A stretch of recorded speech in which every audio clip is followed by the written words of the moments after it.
வணக்கம் மக்களே.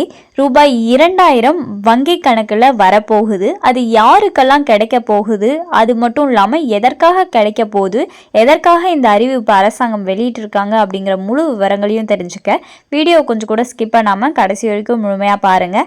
அப்போ தான் இதோட முழு விவரங்களையும் உங்களால் தெரிஞ்சுக்க முடியும். மேலும் இதுதான் முதன்முறையாக நம்ம வீடியோ பார்க்குறீங்கன்னா மறக்காமல் நம்ம சேனலை சப்ஸ்கிரைப் பண்ணிவிட்டு அந்த லைக் பட்டனை தட்டி விட்டுருங்க.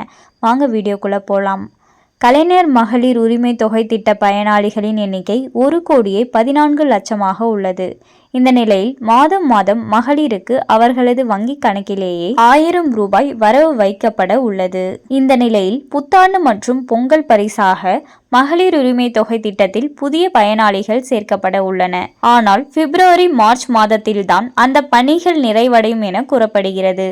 அதையடுத்து மகளிர் உரிமை தொகைக்காக தமிழக அரசின் இ-சேவை மையங்களில் மீண்டும் விண்ணப்பங்கள் குவிந்து வருகிறது.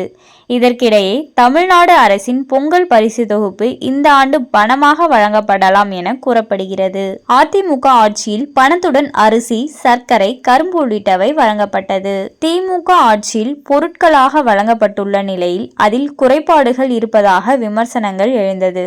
இதையடுத்து பொங்கல் பண்டிகையை முன்னிட்டு தமிழ்நாடு அரசு 1000 ரூபாய் ரொக்கமாக வழங்கலாம் என எதிர்பார்க்கப்படுகிறது. மேலும் அனைத்து வகையான ரேஷன் அட்டை வைத்திருப்பவர்களுக்கும் 1000 ரூபாய் பணத்தோடு 1 கிலோ பச்சரிசி, 1 கிலோ சர்க்கரை, கரும்பு ஆகியவை வழங்கப்படலாம் என கூறப்படுகிறது. அது மட்டுமல்லாமல் வழக்கமாக வழங்கப்படும் இலவச வேட்டி சேலை உள்ளிட்டவையும் தயாராகி வருகிறது. இந்த நிலையில் மகளிர் உரிமை தொகை திட்டத்தில் பயன்பெறும் மகளிருக்கு 2000 ரூபாய் கிடைக்க இருக்கிறது. பொங்கல் பண்டிகை காரணமாக 5ஆம் தேதிக்குள் மகளிர் உரிமை தொகை அவரவர் வங்கி கணக்கில் வரவு வைக்கப்பட இருக்கிறது. அத்துடன் பொங்கல் பண்டிகைக்கான தமிழ்நாடு அரசு வழங்கும் பொங்கல் பரிசு தொகுப்புடன் கூடிய 1000 ரூபாயும் அவர்களுக்கு கிடைக்கும். இதற்காக முன்னதாகவே டோக்கன் வழங்கப்பட இருக்கிறது.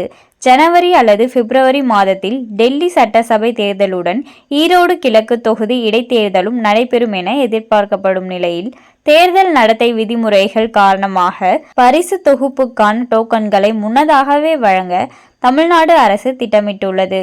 இதன் காரணமாக ஜனவரி முதல் வாரத்திலேயே தமிழகத்தை சேர்ந்த குடும்ப தலைவிகளுக்கு 2000 ரூபாய் கிடைக்கும் என்பது குறிப்பிடத்தக்கது.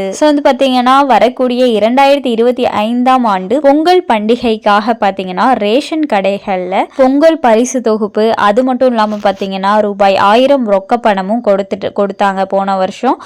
இந்த வருஷம் பார்த்தீங்கன்னா பொருட்கள் கொடுக்குறாங்களா, அது மட்டும் இல்லாமல் ரூபாய் 1000 கொடுக்குறாங்களா அப்படிங்கிறத பொறுத்திருந்து பார்ப்போம். அது மட்டும் இல்லாமல் ஒருவேளை ரொக்கப்பணம் ரூபாய் 1000 கொடுத்தாங்கன்னா மகளிர் உரிமை தொகை ரூபாய் 1000 வாங்குறவங்களுக்கு டபுள் ஜாக்பாட்னே சொல்லலாம். ஏன்னா அவங்களுக்கு அந்த மாசத்துல ரூபாய் 1000 ரொக்க பணம் பொங்கல் பரிசாகவும் கிடைக்கும். அது மட்டும் இல்லாமல் பார்த்தீங்கன்னா மகளிர் உரிமை தொகை ரூபாய் 1000 கிடைக்கும் அப்படின்ற மாதிரி ஒரு தகவல் தான் வெளியாயிருக்கு. அண்ட் மேலும் இது போன்ற அரசாங்கம் சார்ந்த அனைத்து அப்டேட்களையும் உடனுக்குடனே தெரிஞ்சுக்கணும்னு நினைச்சீங்கன்னா மறக்காம நம்ம சேனலை சப்ஸ்கிரைப் பண்ணி பக்கத்தில் இருக்க பெல் ஐக்கானை கிளிக் பண்ணி அதில் ஆளுங்கிற ஆப்ஷனை செட் பண்ணி வச்சுக்கோங்க. அப்போ தான் நம்ம அப்லோட் பண்ணுற வீடியோ உடனுக்குடனே நோட்டிஃபிகேஷனாக சேரும். அது மட்டும் இல்லாமல் அந்த லைக் பட்டனை தட்டி விட்டுருங்க. தேங்க்ஸ் ஃபார் வாட்சிங்.